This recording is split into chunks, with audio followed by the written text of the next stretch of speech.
I'm really pleased to be here with Mary Ellen today. We're going to try something just a little bit different.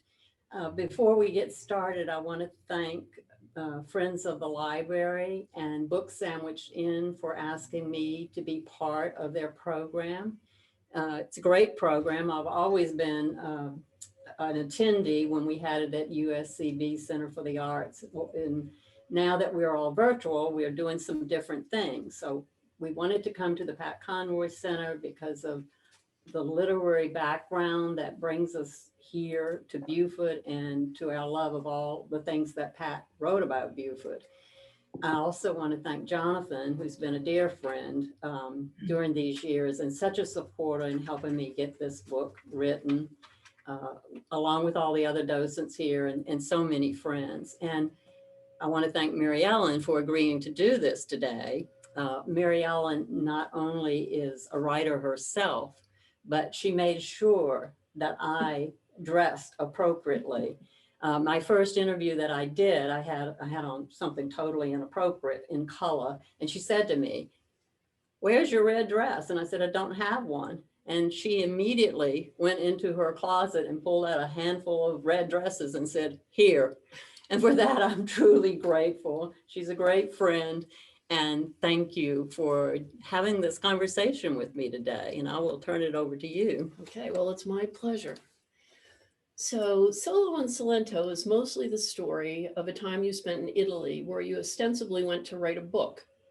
But that was a lie, wasn't it? Yes. Okay, we're going to come back to that.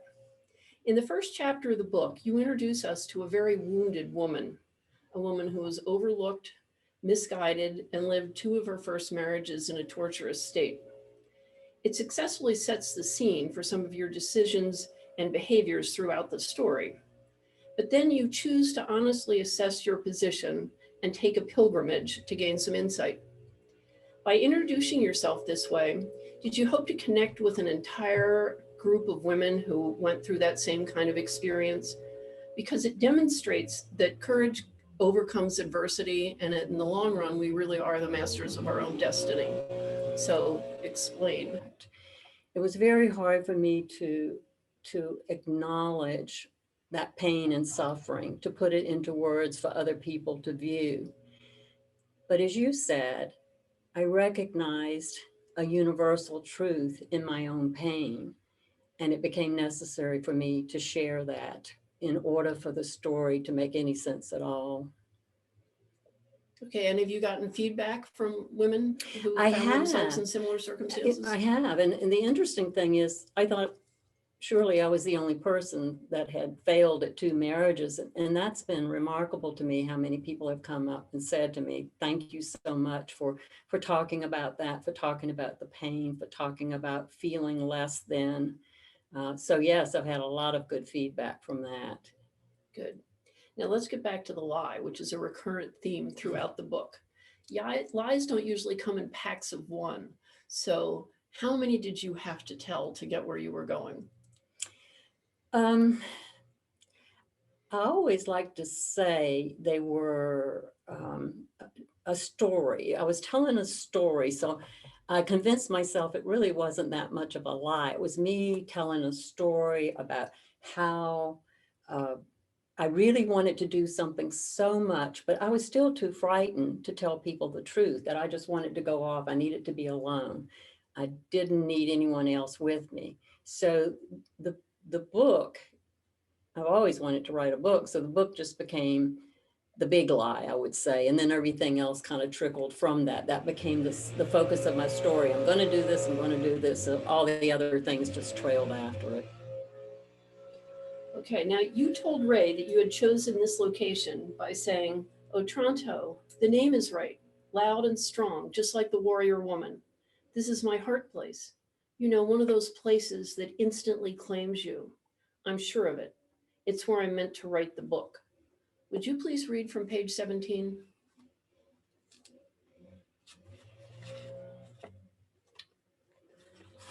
How does one describe a heart place?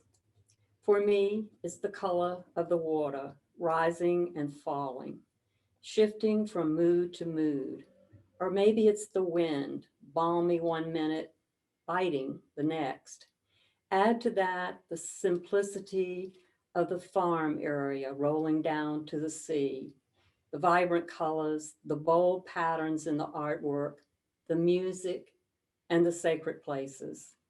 Then there's this warrior woman. She had the courage to see my lie as truth. She understood my desire, so strong, so unwavering, that my only thought was to return there. But it was more than all of these things. It was a longing to stay, to discover a place where I could thrive, where I could find personal freedom, and I could risk resetting boundaries. It was a place where I could recognize and honor my spirit's work. Thank you. All right, well, let's show everybody that place that claimed your heart. So take us with you a little bit on your journey. Jonathan, can we please start with photo number 1?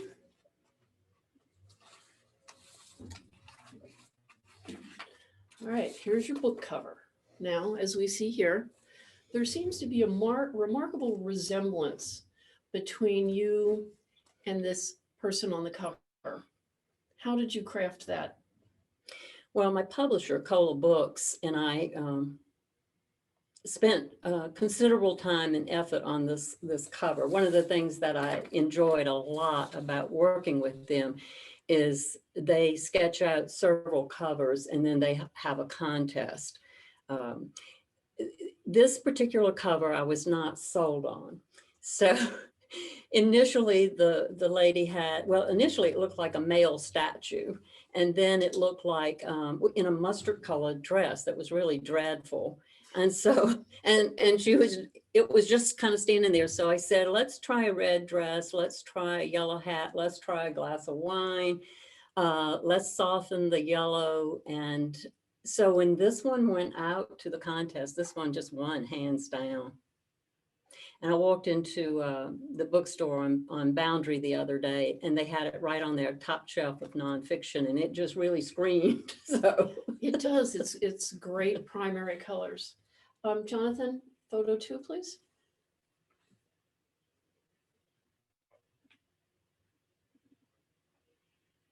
All right, now Donna, explain to us exactly where you were on this map of Italy.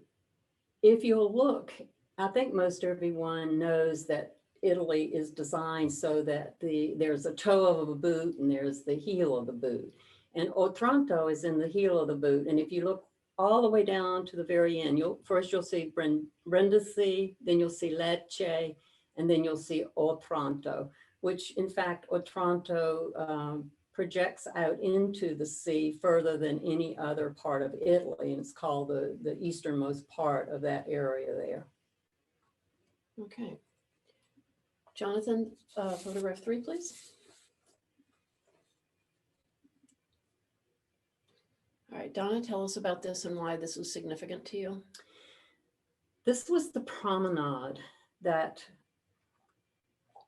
it was about, I guess, a semicircle around the town. It's right outside the walled village. And you can see a statue there, which is the warrior woman. And this is a place I spent a lot of time walking. There are little niches all along the railing there that you can tuck yourself away in and no one can see you. The weather was at times very tempestuous like here or sunny, but it was just a beautiful place. And as you can see, I was there in late October and November, and I didn't have to contend with tourists. Which is always nice. Yeah. Jonathan, photograph 4, please.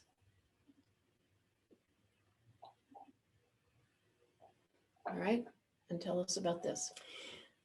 This is a view right off the square, the piazza where the cathedral is. And all of the little streets would open up with views of the sea.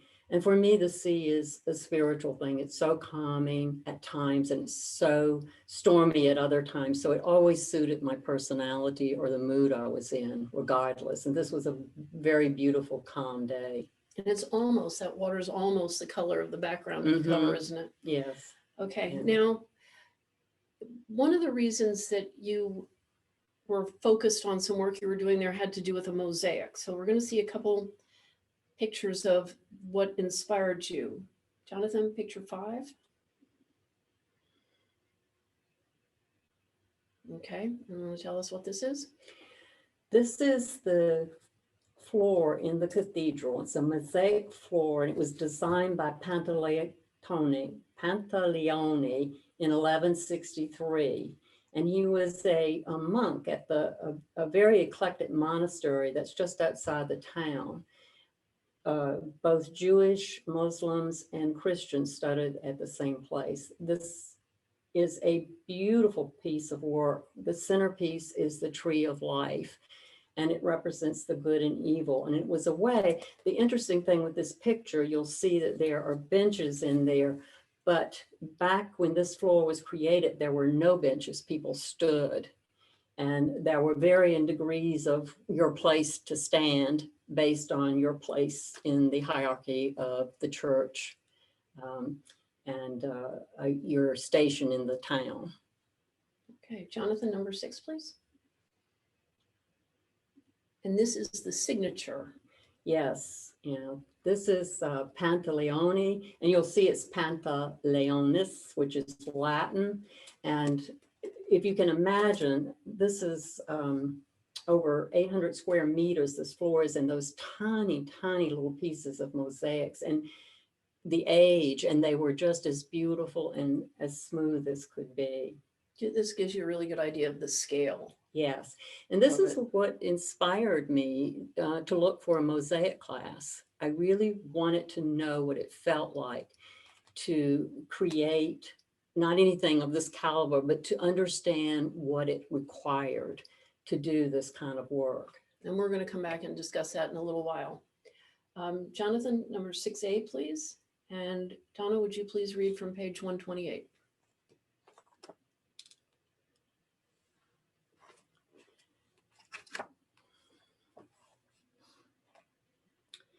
Franco guides us up to the cross. Fragments of trash shuffle in the wind.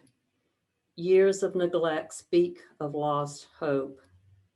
The information board is tattered. Carlo tries but can't figure out what it says. Red paint peels off the colossal orange cross. Drip by drip, the sacrificial lamb bleeds into weeds and heaved asphalt. Carlo asks, why is this place so forlorn and neglected? He says, the tourists are not interested in coming here, so there are no funds for this sacred place. The cross was built specifically for Papa Giovanni Paola when he came to Otranto in 1980 to bless the 800 martyrs who were so brutally massacred by the Ottomans. This is the only time anyone cared. It's been forgotten, abandoned, and neglected for years. No one comes here anymore. Franco reaches into his jacket, producing a candle and matches. I'm puzzled by his actions. This site wasn't on our itinerary until after I asked about it this morning. How did he know to have a candle and matches?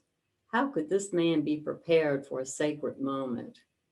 These questions dance in my head as an airy peacefulness descends. The breeze holds its breath. Fragments of trash lie still.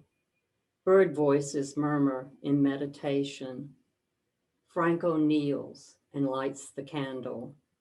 He gently places it at the base of the towering red cross. We stand in silent prayer.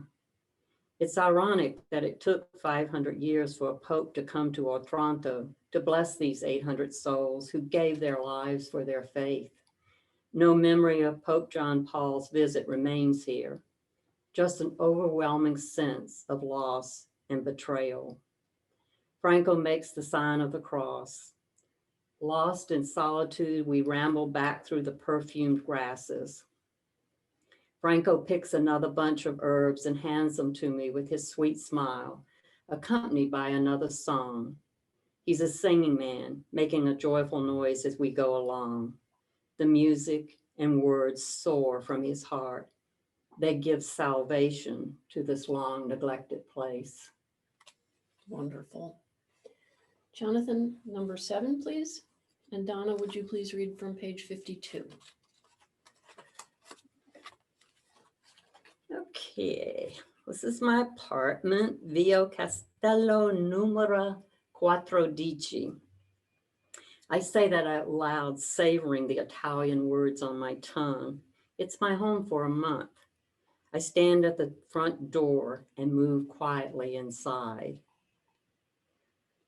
I breathe in the ancient history, savoring the moment of my arrival, the moment when I claimed this place as my own. The formal living room is dark, so I rush through.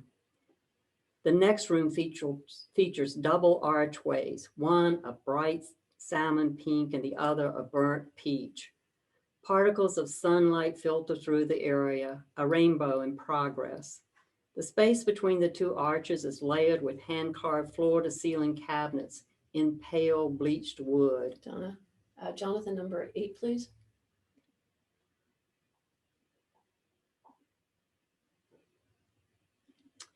Through the second archway is the kitchen living room combination. It exudes home away from home. It's the space where I'll spend most of my time, unless I'm on the terrace or exploring the village. There's a comfortable leather sofa with a soft burgundy throw and pillow waiting for my first nap. There's a TV, a round kitchen table, and all the accoutrements required for a well-equipped kitchen. 2 wide shuttered windows overlook the small cul-de-sac. I swing the shutters open, letting in light and salty breeze. I just want to go snug in there myself. It looks so charming. Okay, Jonathan, number 9. And Donna, read from page 49, please. Now you're going to take us upstairs to your terrace. Okay. Which you call your Arabian Nights terrace. Arabian Nights terrace. At 5 this morning, sleep slips away. Moving without sound, I grope my way from the bed to the terrace. Starlight wanes. Glimmers of morning shimmer on the blue-gray horizon. Goosebump breezes stir. Migrating birds nesting in the vines tweet out agitated messages when I disrupt their sleep as I climb the stairs. Light curls the sea as it advances against the inkiness of the vanishing night. Closing my eyes against the approaching dawn, I wish to suspend myself in this time between dark and light. For a moment, my wish is granted. Then the red and gold rays of the morning sun pry open my eyes. This day will start with me or without me. I love that. This day will start with or without me. I love that. Jonathan, number 10, please. All right, now this is a different view from the same terrace. Mm-hmm. Okay, so what are we seeing here compared to the last one? Well, this is the Adriatic Sea, which I could see from the terrace, but I was at the edge of the terrace, whereas before I was pulled back, so you could get that Arabian Nights look that I had. I think the thing that struck me the most about this part of Italy is that it's very Greek in nature. And the Greeks settled here, and they still have 9 villages here with Greek names, and they speak the Greek language and teach Greek in school. So it's many of the villages look like this, that they're whitewashed and very Greek in nature. So charming. All right, now you took your first mosaic class, and after your first day, you needed a break. So Jonathan, number 11, please, and Donna, please read from page 75. And if this doesn't make everybody hungry and wish they had their sandwich in front of them, it should. Okay, this is after my first day in class, in my mosaic class. I'm exhausted and hungry, so I turn toward the blue bar for sorely needed refreshment. Paola introduced me to the blue bar on my first day in Otranto. When we lunched here previously, he taught me that the best and least expensive way to eat is to order an aperitivo, which is a plate of appetizers and includes the drink. With false bravado, I asked to be seated outside. I ordered the aperitivo con spritz, just as Paula advised. While I wait, the breeze from the sea flows through the ruins, sweeping marble dust from my hair. The sprit arrives, bursting with fresh orange slices, mingled with fizzy prosecco, burnt orange Aperol, and a splash of soda. Before I can take a sip, a large platter of appetizers is placed in front of me. It overflows with morsels of prosciutto and burrata, miniature taralli jeweled with red tomatoes and arugula, a triangle of salami and tomato, tiny meatballs, bruschetta with roasted peppers and eggplant, baby shrimp, focaccia slathered with spicy tomatoes, rosemary, and garlic, fresh tiny balls of mozzarella, and local greens fragrant with garlic and red pepper flakes on crusty brown bread. I sip the revitalizing spritz, letting the fragmented pieces of marble and my life merge. Both blend into my first steps toward wholeness. Completion of one blue ray of sun was a magical gift to me this morning, one that adds a smile and eases the pain in my swollen hand. It's a grand celebration of life. I sip the sparkling spritz and I bite into the delectable Italian nibbles. It's my first day alone, my first day in class. The warm Solento sun casts blue rays across the corner of my table. And what we would do for a plate of that right here, right? Yes, we would. We're hungry. Oh, I know. Jonathan, number 12, please. Just because we can't let the food go too quickly. Oh, yeah. Just explain a little bit about this luscious looking dish. Yeah, this is, I actually have a whole chapter on this restaurant, which is Il Cantico dei Cantici. And this became my favorite restaurant. The Blue Bar was my favorite place for lunch and cappuccino, but this was my favorite place for a really splendid lunch or dinner. The people there were wonderful. And this is a fresh seafood antipasti. And then they came and wanted to know if I wanted a pasta course after this. No, thank you, please. Gosh, that just, so what do we see? We see prawns. Yeah, and the red What's shrimp. in the middle? In the middle is, it is actually fresh shaved tuna. And on top of it, they dry the bell peppers and they are able to shred them through these wire things. And it comes out with those really thin spirals that are just so beautiful and fragrant. It's just such a piece of art, isn't it? It must have been hard to eat. Well, sort of. I love good food. So much, I looked at it, I took the picture, I ate it. You saved it in the photograph. That's true. Okay. All right, Jonathan, number 13, please. So now we're going to talk a little bit about your mosaic. And we have a few pictures. We have your design, the sketch of the mosaic, and then we'll see, we have this, and we'll also see a picture of the finished mosaic. So just talk a little bit about this particular photograph. What is this? This is actually the gate to the school where I had the mosaic class. And I went prepared to be in a classroom with a bunch of people. I was the only person in the classroom. So I had a private instructor, as it turned out, which was really nice. Who didn't speak English. Who didn't speak any English at all. But she wanted to. And was out of glass rods. Yes, yes, yeah.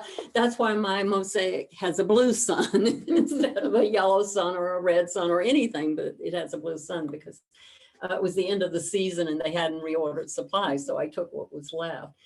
But I had come equipped with several different designs that I thought I was going to make. And they were very complicated. One was red starfish. Another was the old light tower with the snake wrapped around it.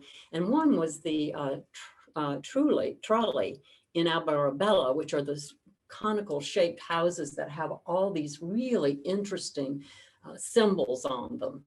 And she looked at that and just kept shaking her head, no. And she wanted me to do a little trivet or something, you know. And so finally, I remembered when I had come through the gate that I had seen the design. I thought, oh, that is really remarkable. I love that. So I dragged her down the steps and I sketched that out on the pad. And she finally agreed that I could try this. And let's see that sketch. Jonathan, number 14, please. And that's the sketch. And I've just began to cut the pieces of marble with a very antiquated stone cutter. And that's why when I talk about in the piece that I read earlier, my hand was swollen, because cutting those tiny pieces, and as you can see, there are many, many of them, really put my hand in a bad place for that whole week. It was rough. But there's my sketch, and that's where I started. Okay, Jonathan, number 15, please. You explained that in the final stages of making this mosaic, your teacher takes out a piece of white and replaces it with a yellow one that rises above the rest. You were shocked and felt that it hurt the symmetry that you had tried so hard to achieve. But she explained to you that she called that piece the humility stone, and she told you why. Can you point out to us where it's that right is? Here. And you can see, if you can see how my finger goes up and over it. So, yeah, she wanted to let me know that only creation is perfect. And that was not what I should be striving for. Wholeness and putting the fragmented pieces into whole, but not striving for it to be perfect. Did you ever count how many pieces are in here? I didn't. No. Oh gosh, I would have. I would have had to know how many pieces of those. I'll probably go home and do that now, Mary Ellen. Well, I'll tell you, we'll do it later, and we'll each take 1/2. Okay. Count. Okay. Jonathan, 15A, please. And Donna, please read from page 133. This whole day I've been with Franco and Carlo. They were kind enough to take me all over Otranto, and again, with not much English being spoken. I'm standing at the edge of the cliff. I'm mesmerized by the endless swell of the sea. The white rocks spill down the cliffs, teetering on the edge.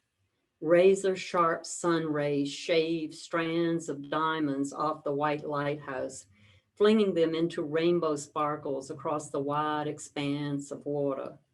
It's a golden moment to stand and watch the glory of creation. The blues of sea and sky meld into midnight, then cobalt, slipping into delicate blues and softening into aqua. The sun strokes the rocks into brilliance so fierce it penetrates my sunglasses, rendering them useless. On this easternmost point of Italy, the sun commands the universe. There is no sound where we stand high above the sea. Waves whip and whirl around the rocks in silence, sliding back into the sea before regrouping to return with increased aggression. We stand in the hush of late afternoon, watching the sea realign, flinging itself back into the bedrock.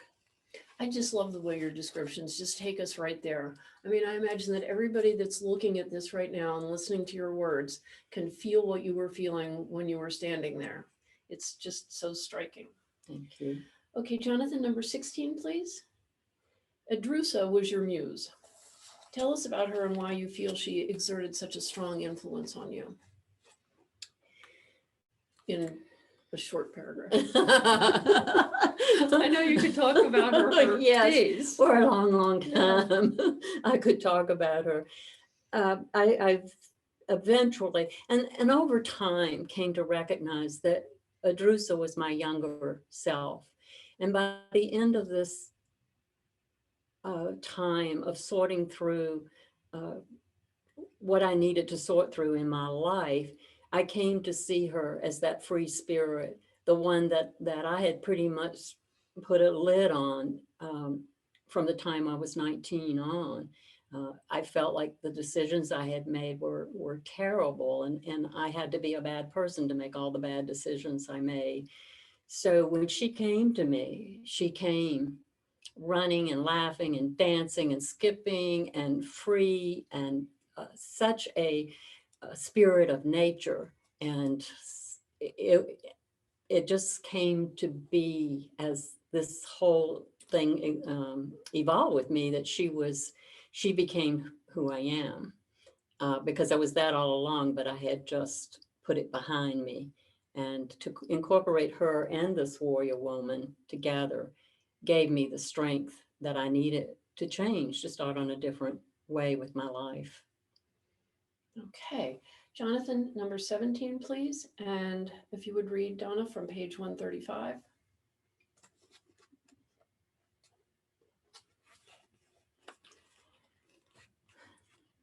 This is at the end of the day with Franco. Franco and I walk into the sunlight together. The vivid colors of sea, sky, flowers, and flowing grasses embrace us. Warm light weaves around us, spinning me a day full of extraordinary people and places. Franco says, "Spread your arms wide to show your friends how beautiful this place is." We stand insieme, and that means together, our inner arms entwined and our outer arms stretched wide, saluting the beauty of Otranto. Franco raises his face to meet the Solento sun. His voice lifts into the warm breezes. O Solo Mio pours forth from his soul. My land, my sun, my Solento. Jonathan, can you flip back to number 16, please? Okay, so look at the picture we just saw of you and look at this picture of the warrior woman. Here in this photo, in this moment, you are the same. Yes, yes. And it took writing the book for me to recognize that, though. Okay, Jonathan, number 18, please.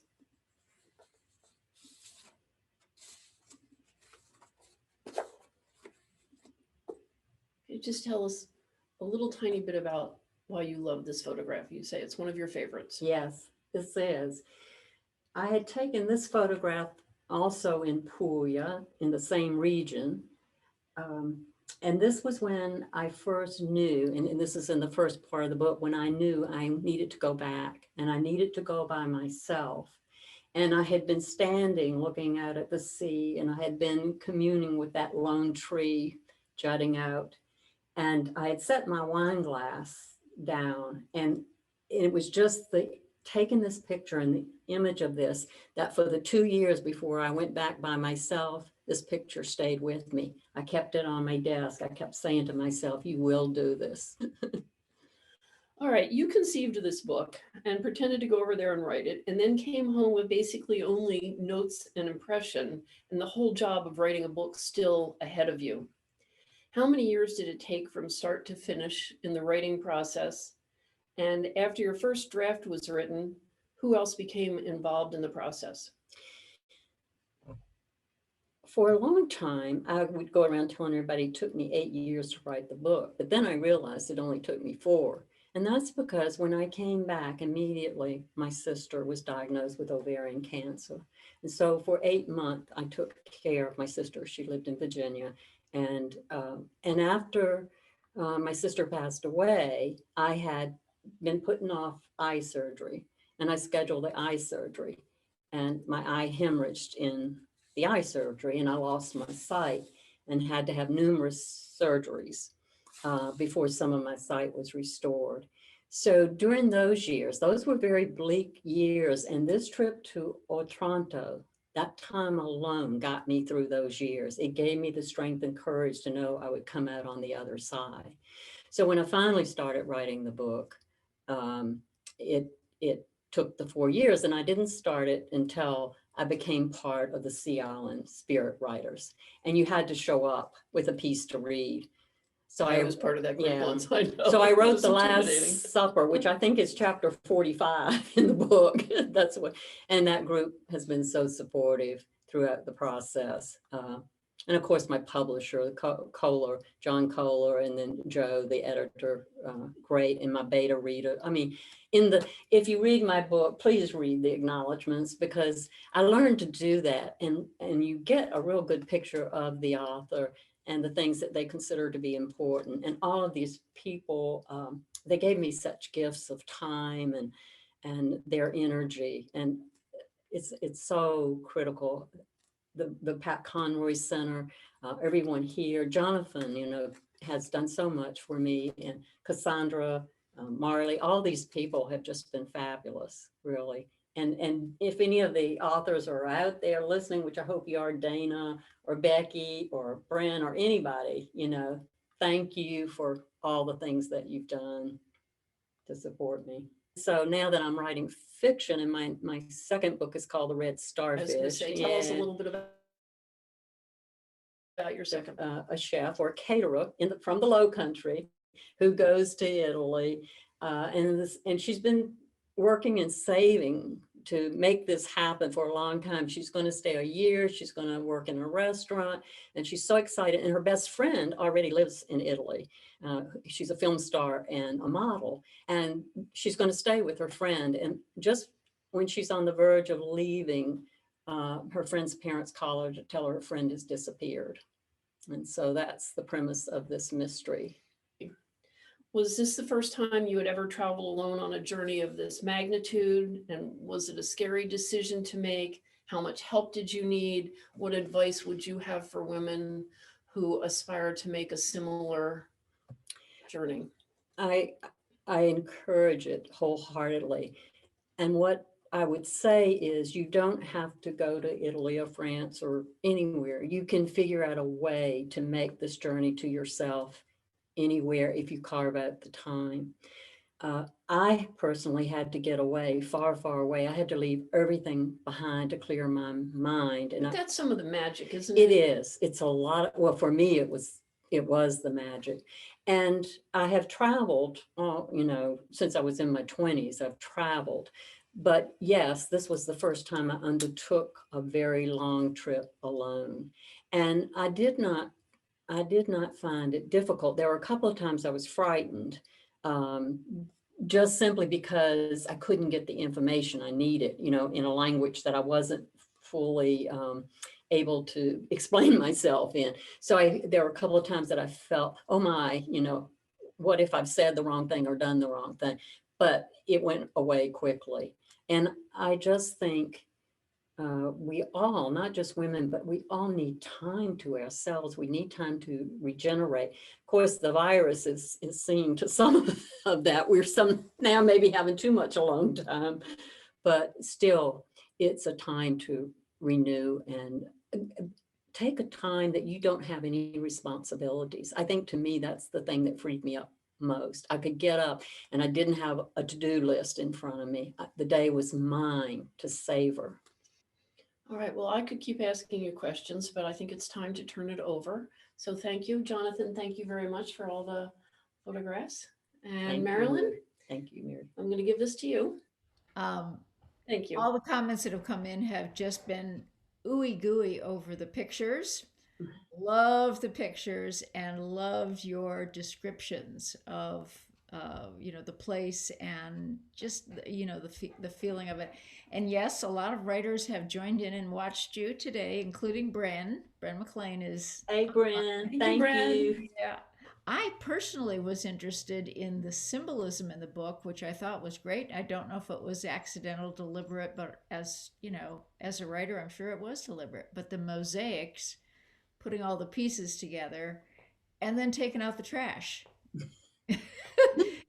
Getting rid of all the excess. I thought that was really well done. Thank you. Thank you. Thank you.